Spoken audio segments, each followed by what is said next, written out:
strange historians. Strange historians. You wake up in a small, windowless chamber that smells of sweat, fear, and olive oil. The stone walls are cold against your bare skin, and you can hear the distant sound of laughter echoing from the main house, the kind of laughter that makes your stomach clench with dread. Your body aches from last night, bruises blooming purple and yellow across your ribs like some grotesque flower. The iron shackle around your ankle has rubbed the skin raw, and dried blood flakes off when you move. Footsteps approach, heavy sandals on marble. You know that sound, it's the overseer coming to prepare you for another day of what they call service. Your hands shake as you reach for the thin tunic crumpled in the corner. 15 years old, though you've stopped counting birthdays since they brought you here.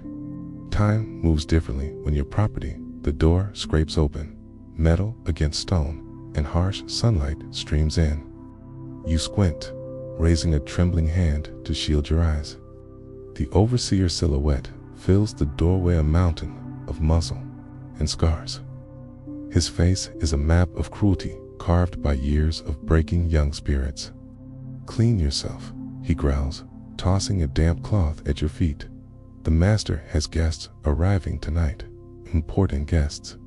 And you, his eyes rake over your body with the cold calculation of a horse trader. You're going to help entertain them.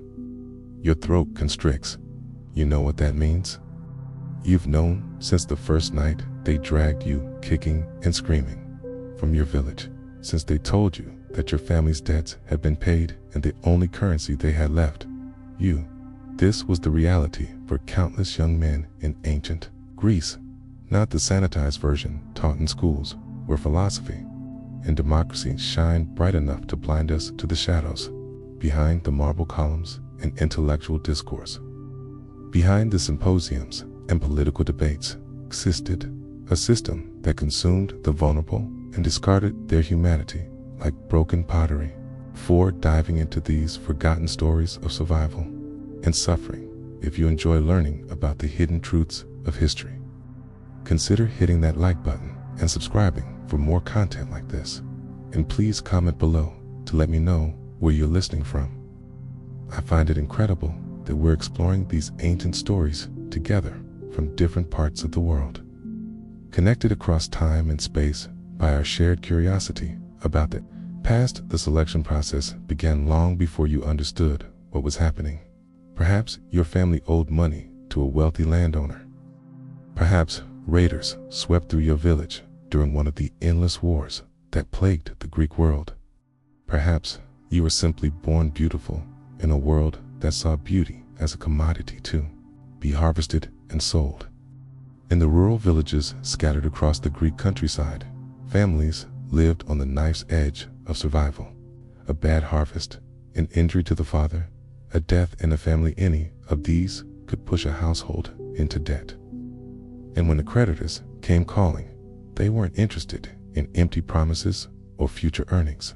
They wanted payment in flesh. Picture a small farming community nestled in a valley between olive groves.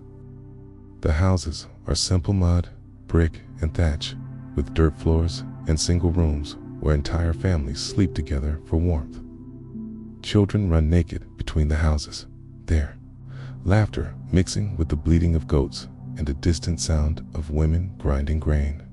It's a harsh life, but it's life nonetheless. Then comes the drought, week after week of merciless sun beating down on withered crops.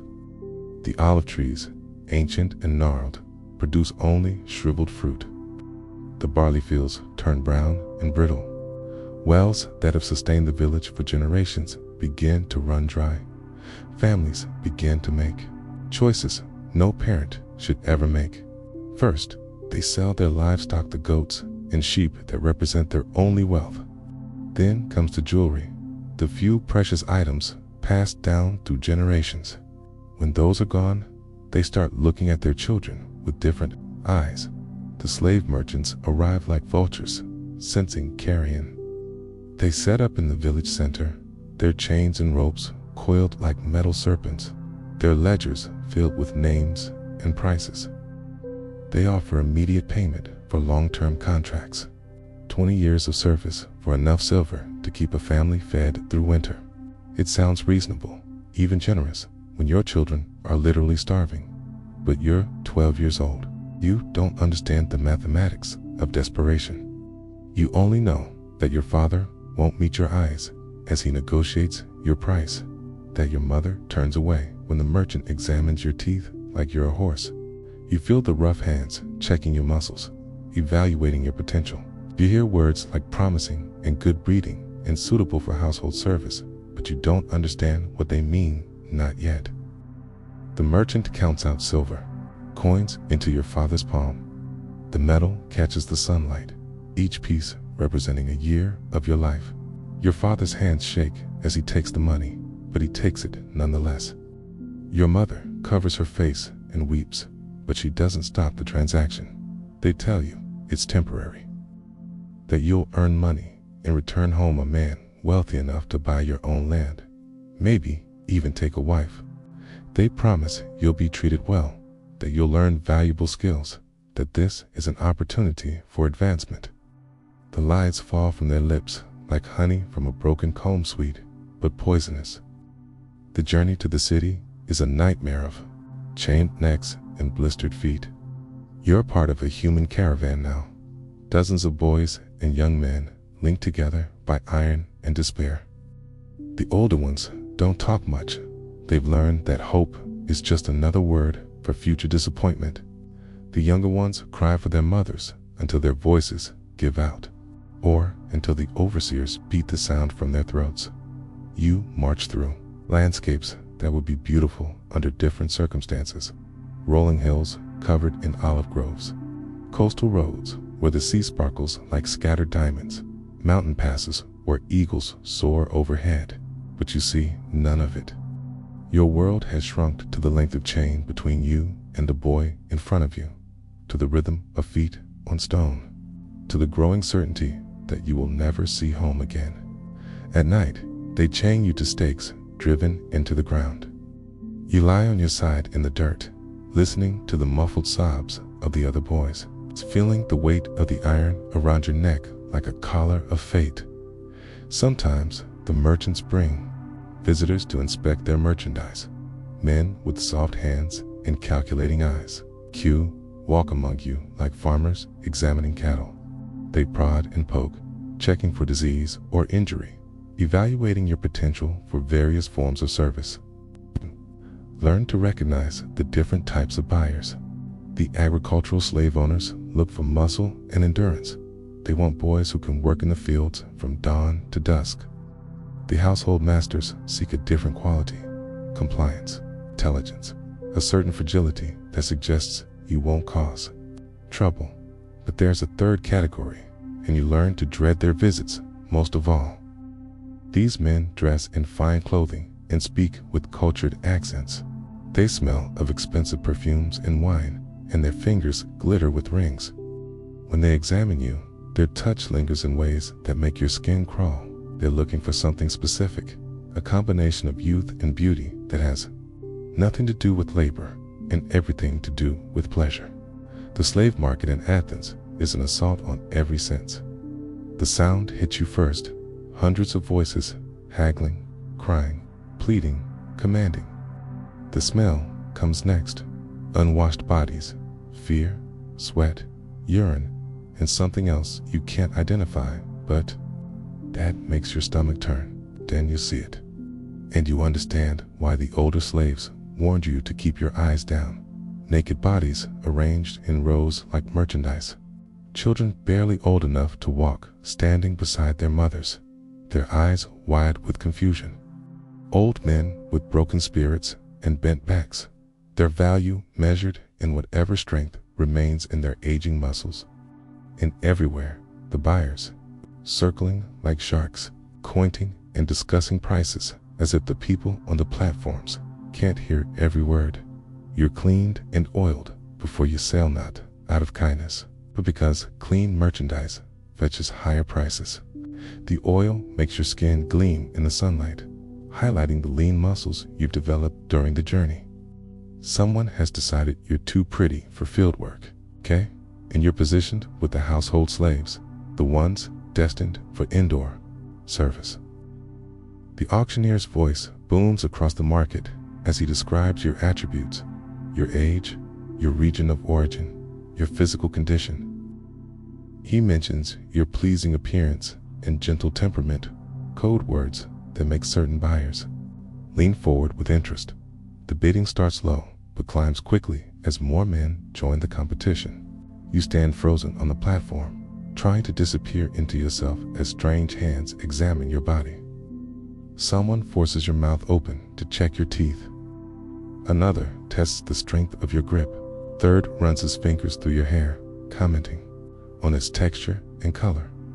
You're not a person anymore, you're an object being evaluated for purchase. The winning bidder is a man named Lysander, though you won't learn his name until later. All you see now is his satisfied smile as he counts out the silver. Eyes are already possessing you before the transaction is complete. He's middle-aged and well-fed, with the soft hands of someone who's never done manual labor. His tunic is expensive silk, dyed the deep purple that proclaims wealth and status. When he looks at you, there's something in his expression that makes you want to run, even though the chains make escape impossible. Lysander owns a large household in the wealthy district of Athens. His house is bigger than your entire village. Marble columns, painted walls, elaborate mosaics depicting gods and heroes. Servants scurry through corridors carrying trays of food and wine, their movements quick and nervous. You notice that many of them are young men, all of them beautiful in different ways. All of them bearing the same look of resigned despair you're beginning to recognize as the face of captivity. The overseer who claimed you from Lysander is named Demetrius. He's a former slave himself, purchased young and worked his way up through a combination of intelligence and ruthlessness. Now he manages the household slaves with an iron fist, understanding better than anyone how to break spirits and ensure compliance. He explains the rules as he leads you through the house. You will be fed twice daily, barley porridge in the morning, bread and olives in the evening. You will be given clean clothes once per week. You will bathe when ordered, eat when ordered, sleep when ordered. You will speak only when spoken to. You will never look a free person directly in the eyes. You will never refuse an order, no matter what that order might be. And then comes the part that makes your blood freeze in your veins. You are here to serve the master and his guests in whatever capacity they require.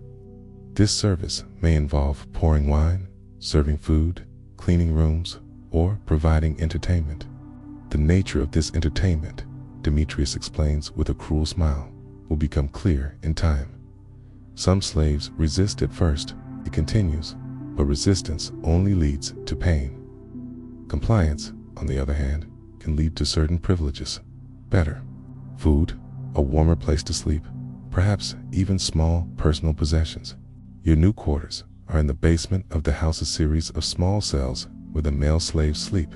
Each cell contains a straw mattress, a thin blanket, and a chamber pot. The walls are thick stone, designed to muffle sound. You quickly learn why this is necessary. The other slaves welcome you with a mixture of sympathy and warning. There's Marcus, a boy about your age who's been here for 2 years. His eyes hold depths of pain that seem impossible for someone so young. There's Alexios, older and scarred, who tells you in whispered conversations about the special guests who visit the house and what they expect from the entertainment. And there's Philemon, barely 14, but with the haunted expression of someone much older, who was once the son of a small merchant family, until his father's business failed and creditors seized everything, including the children. He's been in the house for 6 months, and he's the one who explains what really happens during the symposiums. Greek culture celebrated the symposium, the drinking party where educated men gathered to discuss philosophy, politics, and art. These were sophisticated affairs, intellectually stimulating conversations between the greatest minds of the ancient world. At least, that's how they're remembered. The reality was often very different, especially when the wine flowed freely and the guests demanded more intimate entertainment. The slaves were expected to serve not just food and drink, but themselves, the philosophers who debated the nature of virtue and justice by day had no qualms about using young slaves for their pleasure by night. The same men who wrote beautiful poetry about love and honor treated their human property like living toys to be used and discarded at will. Philemon describes the preparation rituals with a voice devoid of emotion, as if he's talking about someone else's life. The slaves are bathed and oiled, their bodies made smooth and gleaming. They're given special tunics thin fabric that clings to their forms, designed more to entice than to clothe. Sometimes they're given jewelry, golden bracelets or necklaces that mark them as ornamental rather than utilitarian. The symposium begins formally enough. K's recline on couches arranged around the room, discussing the topics of the day while slaves pour wine and present elaborate dishes. The conversation might touch on the nature of democracy, the philosophy of Socrates, or the latest military campaigns. These are educated, cultured men who pride themselves on their intellectual sophistication. But as the evening progresses and the wine takes effect, the tone shifts. The philosophical discussions give way to cruder entertainment. Stories become body jokes. Intellectual debates devolve into boastful competition. The slaves, who have been serving silently around the edges of the room, suddenly find themselves the center of attention. It starts with small requests. Pour wine for this guest. Massage the shoulders of that one. Feed grapes to the man on the corner couch. Each task seems innocent enough, but you learn to read the signs, the way conversations quiet when you approach. It's the lingering touches that have nothing to do with serving wine. The way certain guests watch your movements with predatory interest. The first time you're selected for special service, you're too naive to understand what's happening. A guest man old enough to be your grandfather requests that you join him on his couch. He wants you to share his wine, he says, to discuss your homeland, to tell him about your family. His questions seem friendly at first. Where are you from? Do you miss your home? Are you being treated well? His hand rests on your shoulder as he talks, then slowly moves to your back, then lower. You try to move away, but his grip tightens. Other guests are watching now, their conversations fading as they focus on the entertainment. What happens next is burned into your memory with the clarity that only trauma can provide. The way your protests are ignored, how your struggles are met with laughter from the other guests, the feeling of helplessness as hands hold you down, as clothing is torn away, as your childhood ends in the most brutal way possible. Afterward, you lie in your cell and stare at the stone ceiling, trying to understand how the world could contain such cruelty. Your body aches, but the emotional wounds cut deeper. You're not even a person anymore.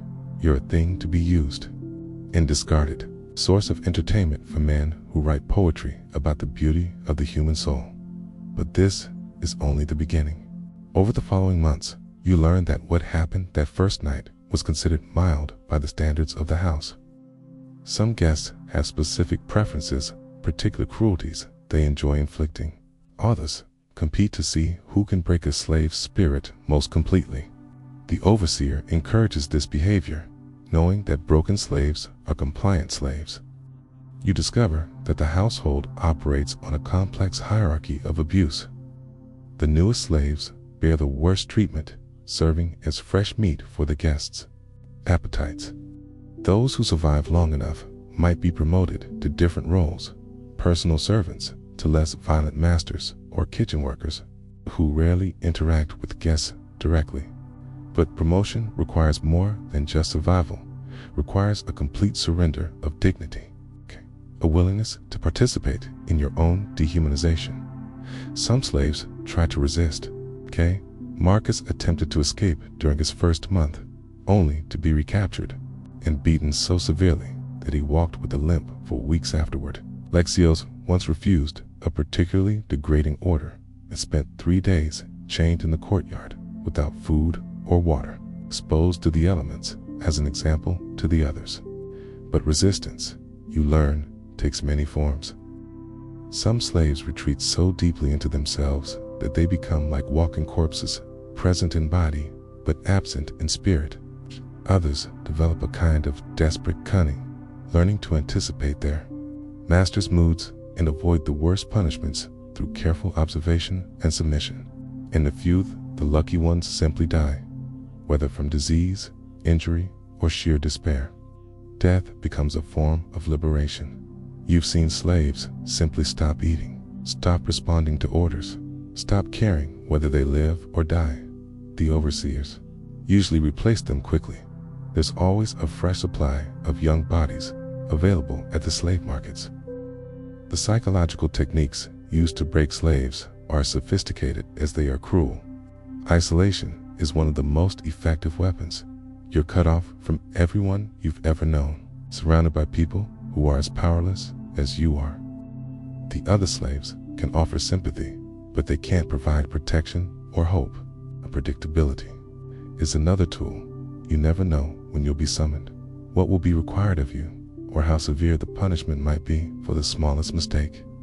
This constant uncertainty creates a state of chronic fear that wears down resistance more effectively than any physical torture. But perhaps the most insidious technique is the destruction of identity. They take away your name and give you another something that sounds more exotic or pleasing to Greek ears. They forbid you from speaking your native language. The slaves learn to treat their own bodies as foreign, objects, things that happen to house their consciousness but don't really belong to them. You develop the ability to float above yourself during the worst moments, to observe your own suffering with a kind of detached curiosity. It's a survival mechanism, but it comes with its own price, a growing disconnection from your own humanity that mirrors the way your masters see you. As your second year in the house begins, you notice changes in yourself that go beyond the obvious physical scars. Your voice sounds different, flatter, more careful, stripped of the regional accent that once marked you as a child of the mountains. Your posture has changed. 2. You move with the hunched shoulders and downcast eyes of someone who's learned that visibility leads to suffering. More disturbing are the changes in your thinking. You catch yourself automatically calculating the preferences and moods of free people even when they have no power over you. You flinch at unexpected sounds and movements. You find yourself grateful for small mercies, an extra piece of bread, a night without summoning, a master who is merely indifferent rather than actively cruel. This psychological conditioning is perhaps the system's greatest success. It creates slaves who don't just obey out of fear, but who internalize their powerlessness so completely that resistance becomes literally unthinkable. The masters don't need to constantly watch and threaten because their victims have learned to police themselves. Yet even in this environment of systematic dehumanization, small acts of resistance persist. Slaves develop subtle ways to maintain their dignity and humanity. They share stories of their homelands, keeping alive memories that their masters tried to erase. They create art from scraps, tiny sculptures hidden in walls, songs hummed too quietly for overseers to hear, poems composed in languages their captors don't understand. Most importantly, they bear witness in whispered conversations during brief moments of privacy. They share their experiences and validate each other's suffering. They remember the names of those who have died, ensuring that these forgotten victims are not completely erased from history. They document cruelties and preserve evidence of crimes that their society refuses to acknowledge. This bearing witness becomes a form of resistance in itself by insisting on their own humanity and the reality of their suffering. The slaves resist the master narrative that portrays them as contented property or willing participants in their own exploitation. Okay? They maintain the possibility that someday someone will listen to their stories and recognize their truth. But such resistance requires enormous courage and comes with deadly risks. Slaves caught communicating in their native languages might have their tongues cut out. Okay? Those found sharing food or offering comfort to fellow slaves could be separated or sold to crueler masters. The very acts that preserve humanity also invite punishment designed to destroy it. The house itself becomes a character in this story. Its marble halls echoing with the ghosts of countless victims. Its decorated walls concealing chambers where unspeakable acts occur nightly. The beautiful mosaics and painted frescoes provide a grotesque contrast to the human misery they shelter. Art and horror coexist in the same space, reflecting the broader contradictions of a civilization built on others' suffering. In the third year, something breaks inside you that you didn't even know could break.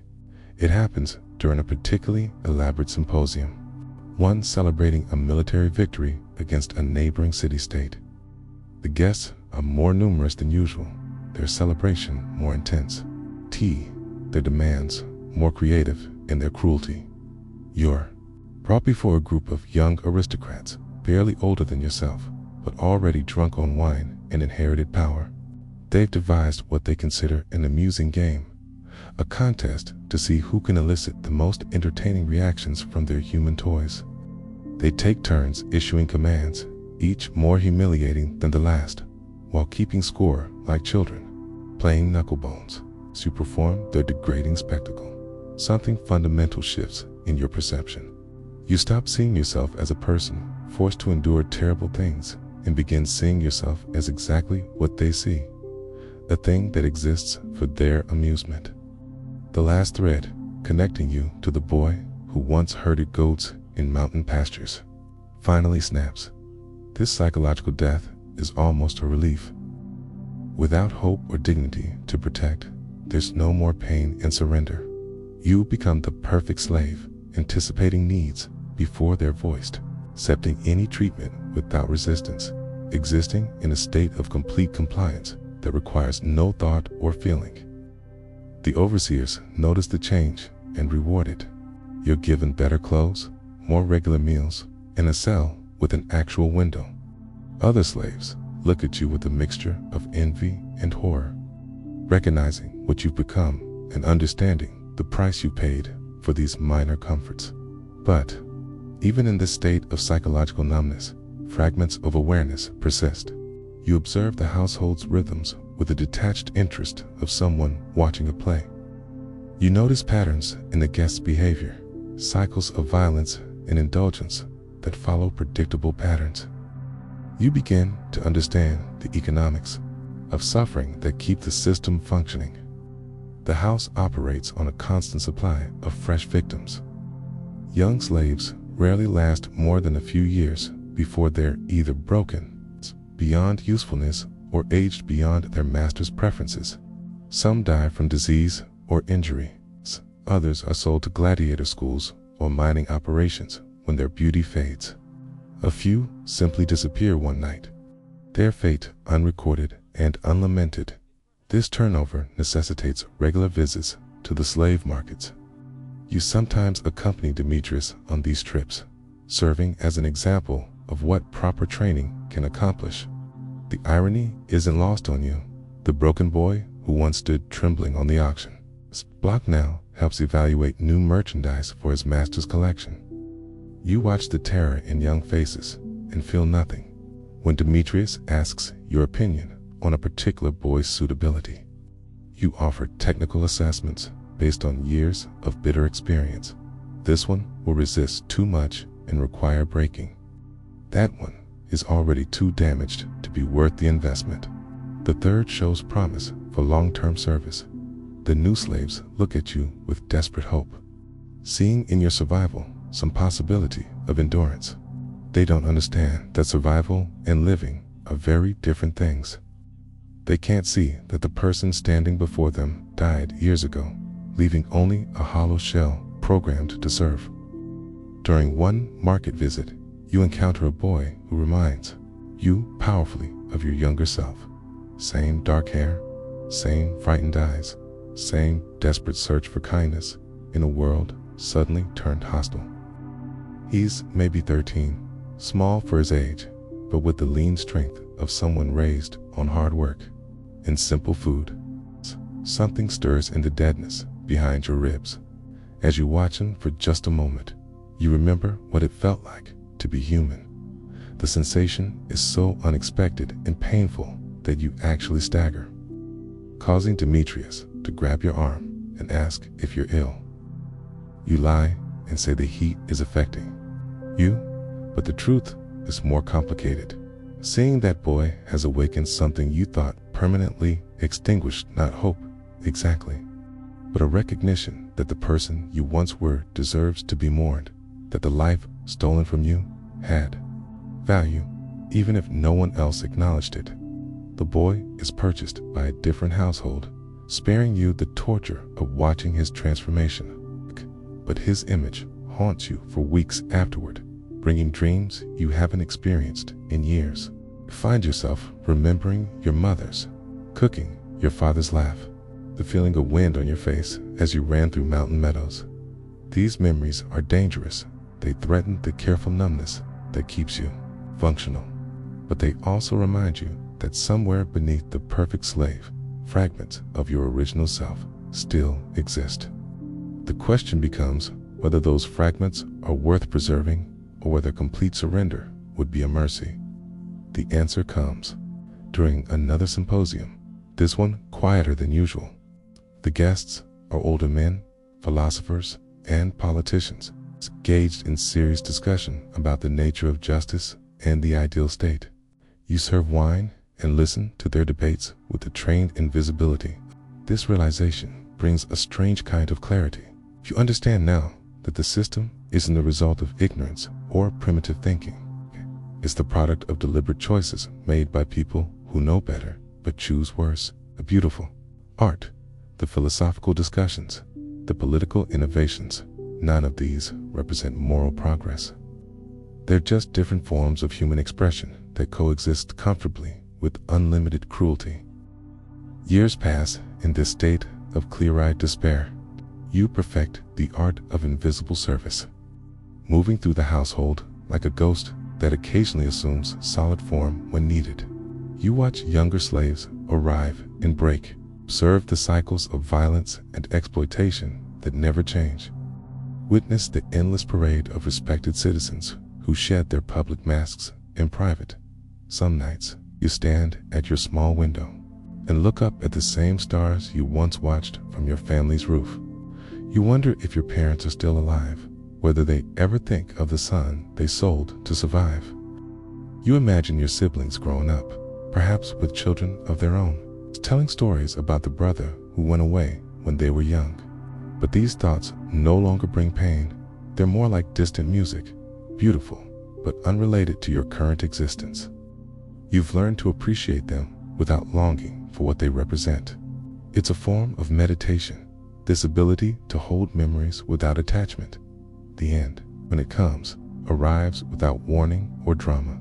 You're perhaps 25 now, though exact age has lost meaning in this place, where time is measured in suffering rather than seasons. Your body shows the accumulated damage of years of abuse, scars that never properly healed, joints that ache from old injuries, a persistent cough that suggests something wrong in your chest.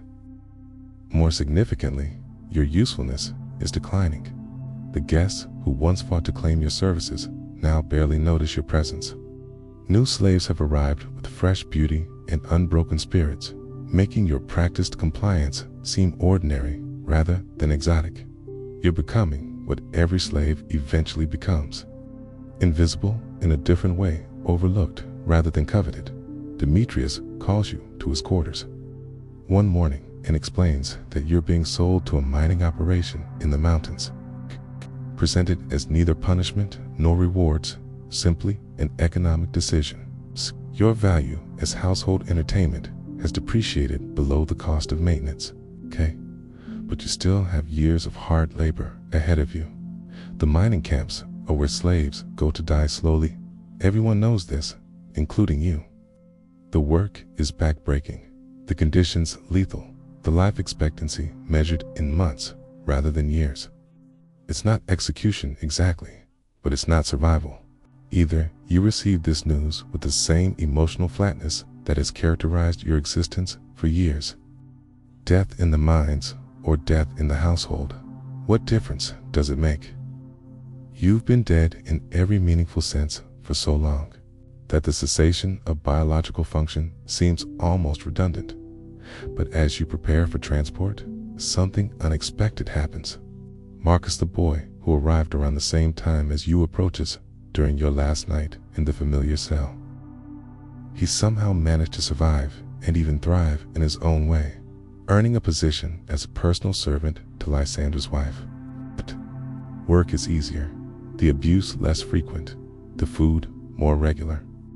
He presses something into your hand, a small piece of metal sharpened to a point. It's crude but effective, a tool that could open either locks or veins. He doesn't say anything, but its meaning is clear. You have choices about how your story ends. That night, you hold the metal shard and contemplate your options. You could try to escape, though the chances of success are virtually zero. And the punishments for failure would be excruciating. You could use it as a weapon against your captors, achieving a moment of revenge before inevitable death. Or you could turn it on yourself, choosing the timing and manner of your exit from this world. Each option has its appeal. Escape offers the fantasy of freedom, even if the reality would likely be brief recapture and tortured death. Violence would provide satisfaction, allowing you to inflict some fraction of the pain you've endured. Suicide would grant control, letting you choose dignity over degradation in your final moments. But as dawn approaches, you make a different choice. You hide the weapon where other slaves might find it, passing along the gift of options that Marcus gave you. Your story may be ending, but others are still being written. Perhaps one of them will find a different conclusion. The journey to the mines takes you through landscapes that spark forgotten memories, mountain paths that remind you of childhood adventures, streams where you once caught fish with your bare hands, villages that could be your own, filled with families who might include your surviving relatives. If you don't try to escape, the chains would make flight impossible, and the guards are experienced in preventing such attempts. Instead, you use the journey to say goodbye to the world you're leaving. You watch eagles soar overhead and remember when you dreamed of flying. You smell wildflowers and recall your mother's garden. You listen to wind through pine trees and hear echoes of your father's voice. The mining camp is everything you expected, and worse. Hundreds of slaves working in conditions that make household service seem luxurious. 8. The tunnels are narrow and unstable, prone to collapse without warning. The air is thick with dust that tears at lungs and clouds vision. The quotas are impossible, designed to extract maximum labor before inevitable death. To even here, in this final circle of hell, you discover something remarkable. The slaves have created their own society, their own forms of resistance and mutual aid. They share food when possible, take turns supporting those too weak to work, and maintain elaborate networks of communication that span the entire operation. Most importantly, they remember in whispered conversations during brief rest periods. They tell stories of their lives before captivity. They speak names of loved ones, describe customs and traditions from dozens of different cultures, and preserve languages their captors have tried to eliminate. They bear witness to each other's humanity in ways that their masters never could. Your own story becomes part of this oral history. The boy from the mountain village who survived years in an Athenian household. The child who was sold to pay his family's debts and endured unimaginable abuse while maintaining fragments of his identity. The young man who chose to pass along hope even when he couldn't feel it himself. The end comes not with violence or drama, but with simple exhaustion. Your damaged lungs finally surrender to to the constant assault of stone dust. Your weakened body gives out after one tunnel collapse too many. You die quietly in the darkness, surrounded by fellow slaves who promise to remember your name and carry your story forward. But this isn't really the end, because stories like yours have no true endings. They echo through generations, whispered in the shadows where power doesn't want to look. They remind us that behind every great civilization's achievements lie countless unnamed victims. Suffering made those achievements possible. The classical world that we admire for its art, and philosophy and political innovations was built on a foundation of human misery so vast and systematic that it defies comprehension. The same culture that gave us democracy and theater and rational thought also normalized the complete dehumanization of entire populations. These weren't contradictions, they were complementary aspects of the same system. And if we're honest, we have to acknowledge that similar systems exist today. They're hidden better, sanitized by layers of legal complexity and economic abstraction. But the fundamental dynamic remains unchanged. Powerful people still exploit the powerless. Societies still build their comfort on others' suffering. The vulnerable still disappear into systems designed to consume them while maintaining plausible deniability for everyone else.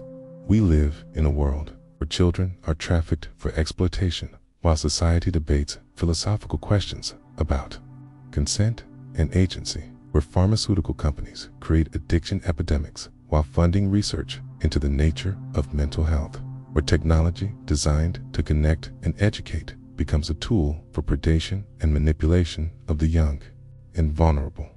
The same moral blindness that allowed Greek intellectuals to torture slaves while writing about virtue allows modern citizens to enjoy products made by child labor while advocating for human rights. The same compartmentalization that let respected philosophers rationalize cruelty lets contemporary leaders ignore systematic abuse while speaking eloquently about justice and progress. We tell ourselves that we've evolved beyond such barbarism, but evolution in human cruelty tends toward refinement rather than elimination. The systems become more complex, the justifications more sophisticated, the victims more distant from those who benefit from their suffering, but the essential transaction remains the same. Some people's pain converted into other people's pleasure or profit. The Greek symposiums, where slaves were tortured for entertainment, have their modern equivalents in industries that sexualize children, in social media platforms that amplify self-harm among teenagers, in economic systems that treat human beings as disposable resources. The faces change, the technologies evolve, but the willingness to sacrifice the vulnerable for the convenience of the powerful remains constant. Perhaps the most disturbing similarity is how these modern systems hide behind the same kinds of intellectual sophistication that characterized ancient Greece. Complex legal frameworks obscure simple moral questions. Economic theories provide academic cover for exploitation. Technological innovation becomes an excuse for abandoning basic human decency. We create beautiful art while ignoring ugly truths.